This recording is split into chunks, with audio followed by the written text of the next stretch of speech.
Hello everyone.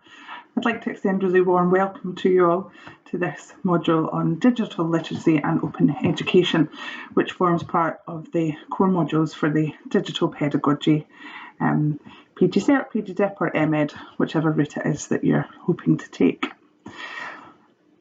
Digital education or technology enhanced education is certainly nothing new.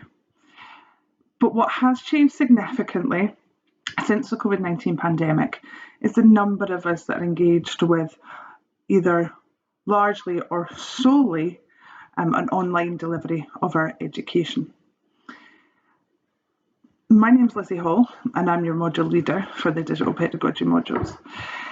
I come from a clinical education background, and that is a subject that for a long time people thought, oh, it's just not appropriate to deliver that in an online setting.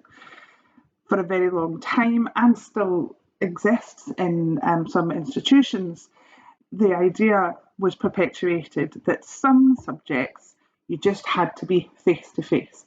You had to be in a classroom. You had to be sat listening to lectures. But what we know now is that's absolutely not the case. There will always be some things that have a practical element that obviously require some physical hands-on. But a huge amount of education that we deliver can and arguably should be delivered in this digital format. And that's really what we're going to be looking at over the course of this module, is why we should be looking at developing this field of our educational knowledge and understanding further. Why that benefits us, why it benefits our students, and therefore why it benefits society overall. A lot of us perhaps got thrown into an online delivery during the COVID-19 pandemic. And some people took the opinion, oh, I can't wait for this to go back to normal. But that hasn't happened.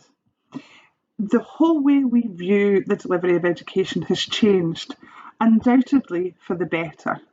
There are so many reasons why use of digital technology enhances the learning experience and also makes it available to more. And that's ultimately the main goal here, isn't it? As educators, as academics, we want to get this information that we have and that our institutions have out to as many people as possible.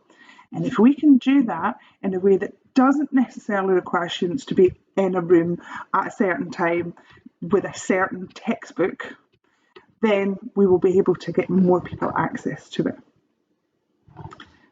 What we really have to do is change our mindset about education altogether in this new digital age. We can't just take what we did in the traditional face-to-face setting and shove it on an online format. That doesn't work. And that's been a source of a lot of concern or complaints from the student population in recent years, is that they didn't feel that they were getting the experience that they were entitled to, because what they were being presented with was just a digitised version of what happened pre-digital delivery. So we're going to, throughout this module, look at the evidence base that supports this style of delivery, and we'll look at some of the challenges associated with it and how we can overcome those, and ultimately why this is a good method of delivery and why you want to apply it to your own personal teaching practice. So the materials will be released week by week. The learning resources and particularly the reading is rapidly changing in terms of evidence base. So this is something that I update on a regular basis. So an awful lot of what we're looking at is actually recently published research, articles, this type of thing. It's not a huge amount of textbook-based learning because it changes so quickly that within the 2-3 years from when a textbook is published, it's often largely out of date. There is some textbook resources and I'll make them available to you. Everything that I direct you to in terms of learning will be available either freely online or through the UHI library in digital format. There is no requirement for you to have hard copies of anything. It's all available digitally, as you would expect from this type of module. So my contact details are available on the module in Brightspace. If you have any questions, please feel free to email me. There's also a discussion board where you can post general questions, and I would really encourage you to use that. We're going to be using discussion boards a lot throughout the module. And the great thing about asking any questions you have on a discussion board is that if you've got that question, you guarantee somebody else does. And it means that we can share our answers and our experiences, and everybody can benefit from them rather than just a one-to-one interaction that we would have if it's by email.